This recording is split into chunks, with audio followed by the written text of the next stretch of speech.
Hello, I'm Rick, 27, male. My ex-girlfriend, Maya, 25, and I were so much in love, or should I say, I was so much in love with her. And I never believed she would break my trust and cheat on me like she did. When Maya and I first met, she was freshly out of college, and I was already working with a fast-growing tech company. For me, it was love at first sight, and there was something about her that I could not place my fingers on. I met her at my friend's sister's birthday party. Maya and my friend's sister were college friends. She must have noticed I was checking her out at the party because she kept looking in my direction. After a lot of internal struggles, I approached her. I wasn't as chubby now.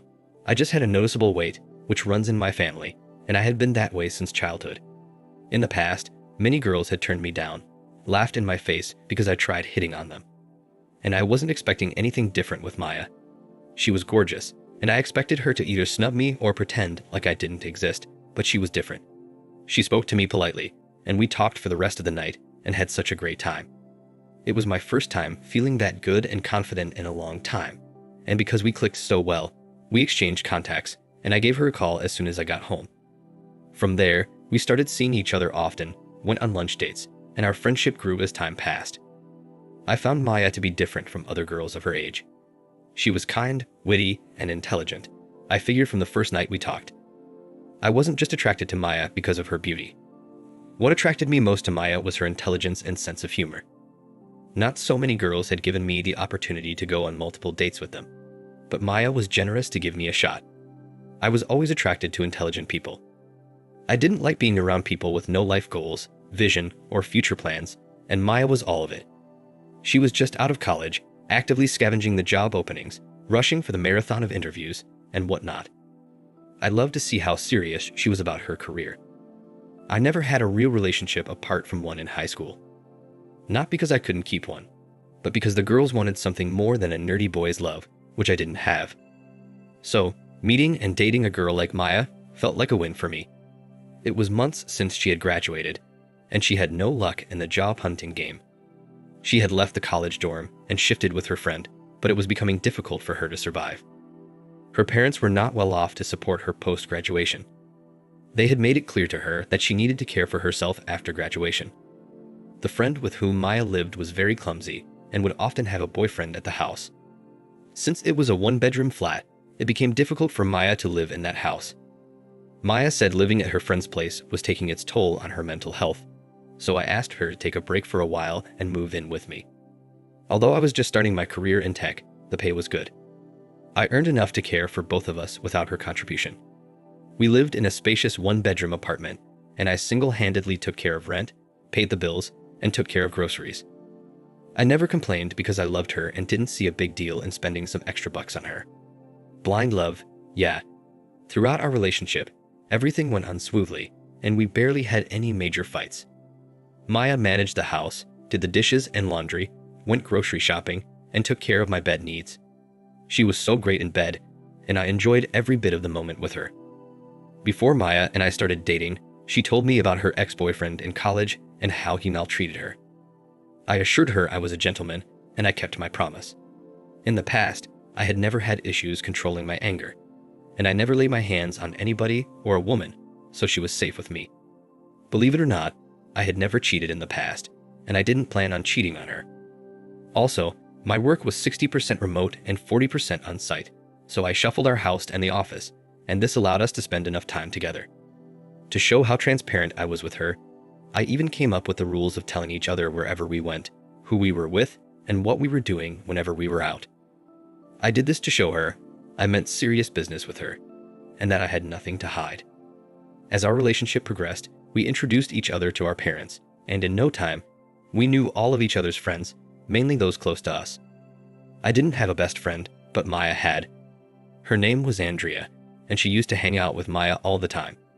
She also visited the house regularly, and we were almost like family. Andrea and Maya were roommates back at college. Unlike Maya, Andrea worked as a retail store manager at a popular store in our city and lived with her two sisters, who were also working women.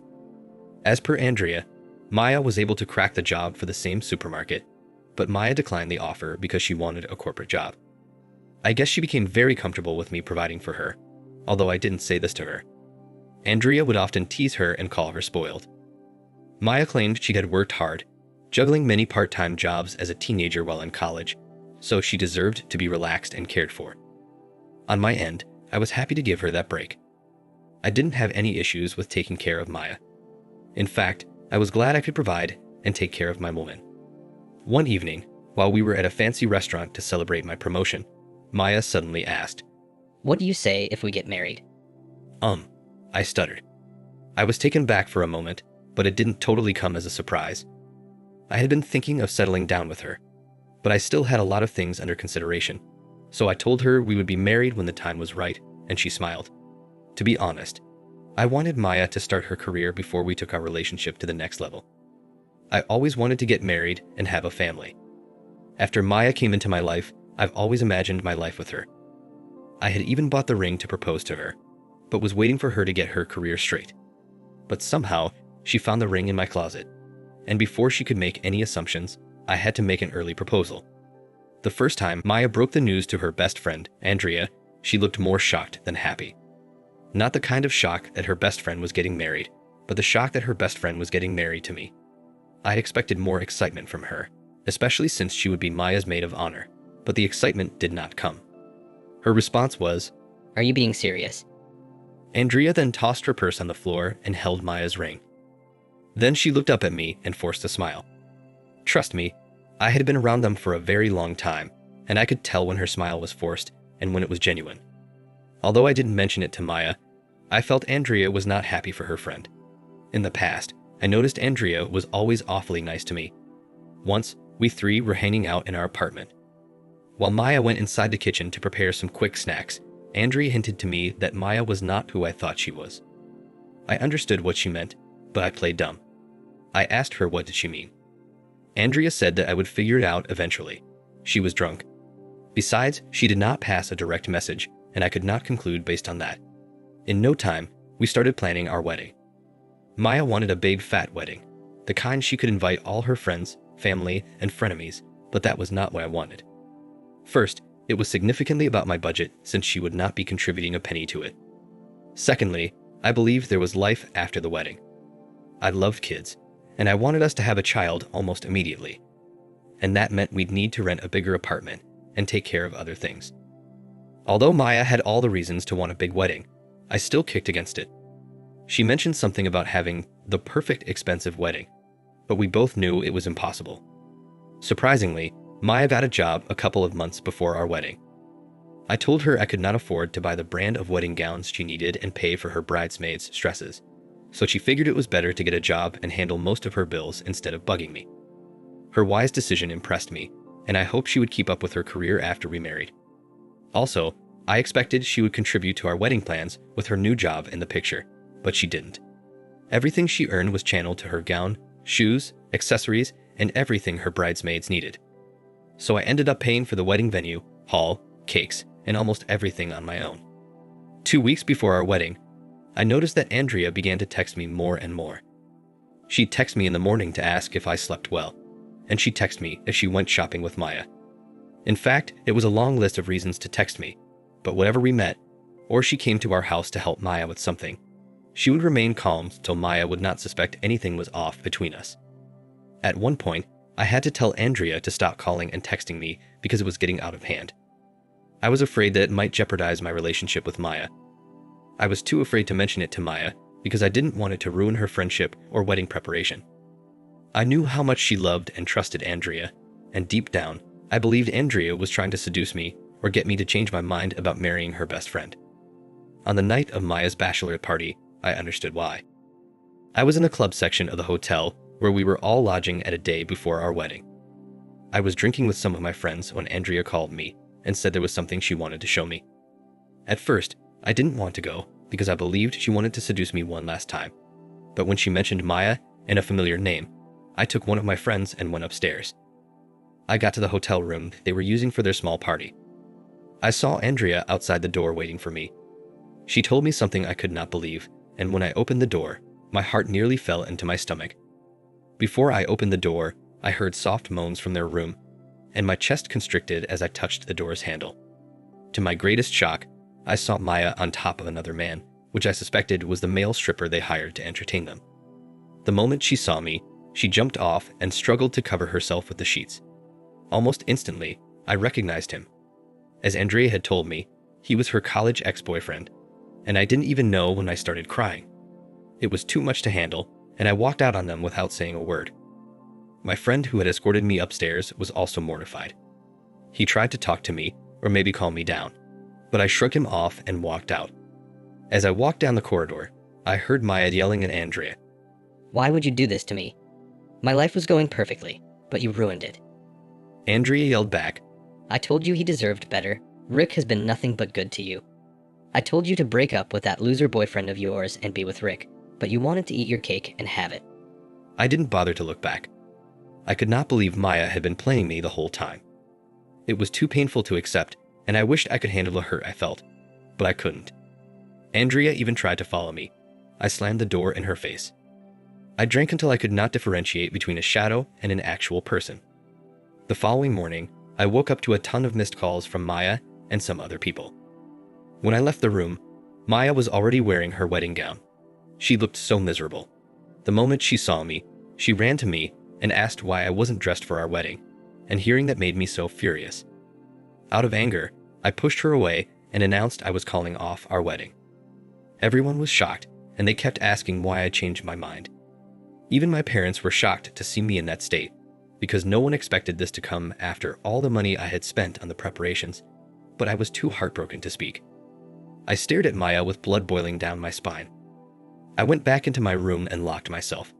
From inside the room, I could hear my parents and some of our friends asking Maya about the reason behind my decision, but she didn't respond. She just pretended to faint, and a couple of people caught her before her body touched the floor.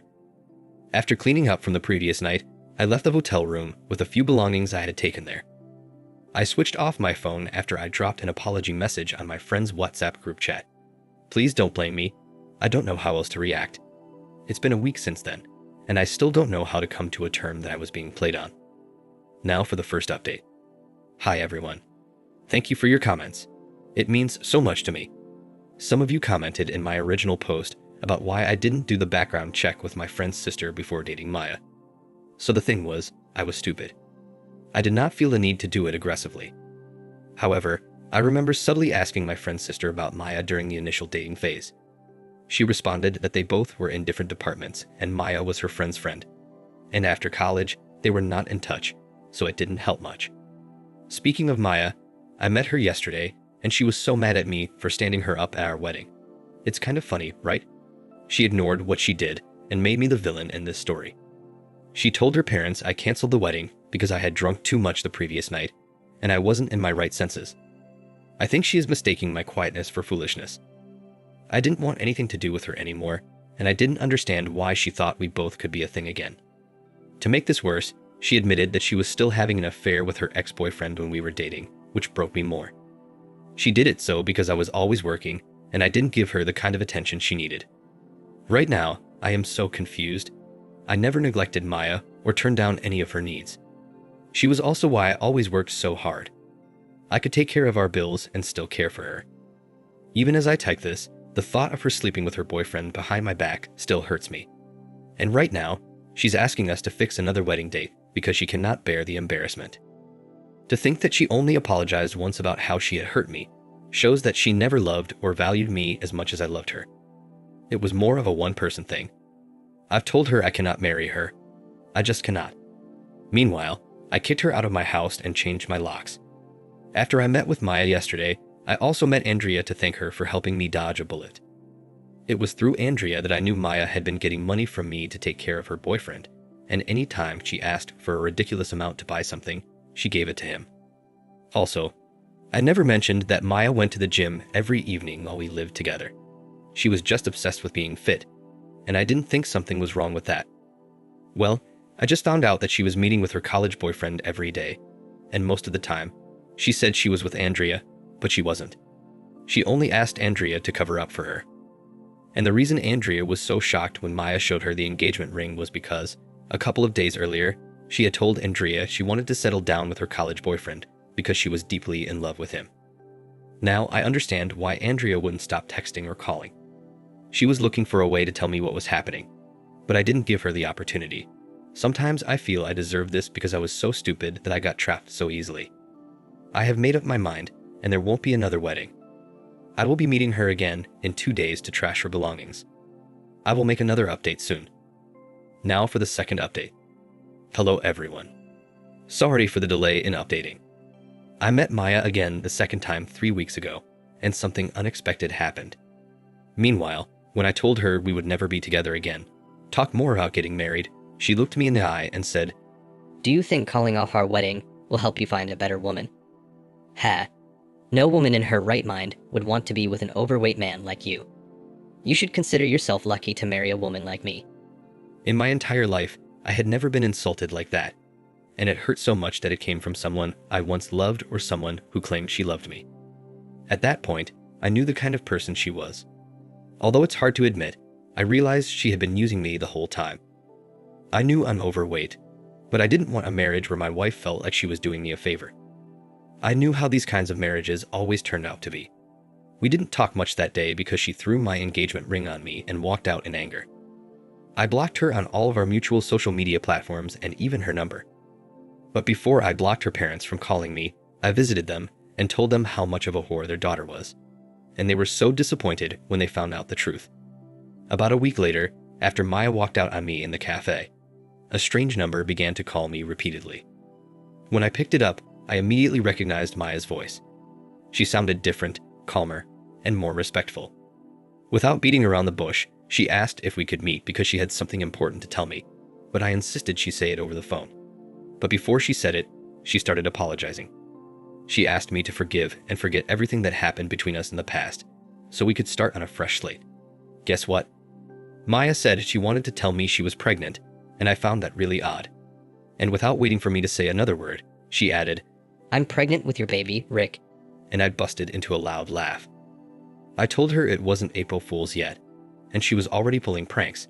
Then I ended the call on her. And like I expected, she didn't stop calling, so I was forced to block the number too.